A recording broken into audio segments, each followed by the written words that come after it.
चला, आज आपण पटकन समजून घेऊया 1784च्या पिट्स इंडिया ॲक्टबद्दल. अच्छा, पण हा कायदा आणायची गरजच का पडली? कारण खूप इंटरेस्टिंग आहे. याच्या आधीचा म्हणजे 1773चा रेग्युलेटिंग ॲक्ट तो पूर्णपणे फसला होता. कंपनीत तर भ्रष्टाचार खूपच वाढला होता. पण सगळ्यात मोठी गोष्ट काय होती माहितीये? भारतातल्या कंपनीच्या कारभारामुळे चक्क लंडनमधलं ब्रिटिश सरकार पडलं. हो, इतिहासात असं पहिल्यांदाच घडलं. विचार करा, भारताचा इश्यू किती मोठा होता. तर या कायद्यामुळे झालेले 3 मोठे बदल बघूया.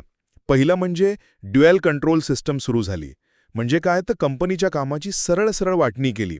राजकीय कामं बघायला ब्रिटिश सरकारने बोर्ड ऑफ कंट्रोल बनवलं आणि कंपनीचे जे बोर्ड ऑफ डिरेक्टर्स होते त्यांच्याकडे फक्त व्यापारी कामं आणि अधिकाऱ्यांच्या नेमणुका उरल्या. दुसरं, गव्हर्नर जनरलला खूप पॉवरफुल बनवलं. त्याच्या काउन्सिलमधले सदस्य 4वरून 3 केले, म्हणजे निर्णय घेणं सोपं झालं. पण खरी मोठी गोष्ट तर वेगळीच होती.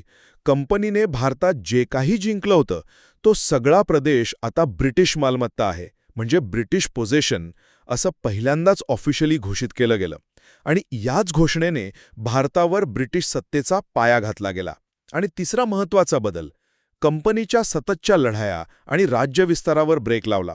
आता इथून पुढे विनाकारण युद्ध करायचं नाही आणि अहस्तक्षेपाचं धोरण म्हणजेच नॉन इंटरव्हेन्शन पॉलिसी वापरायची असे स्पष्ट आदेश दिले.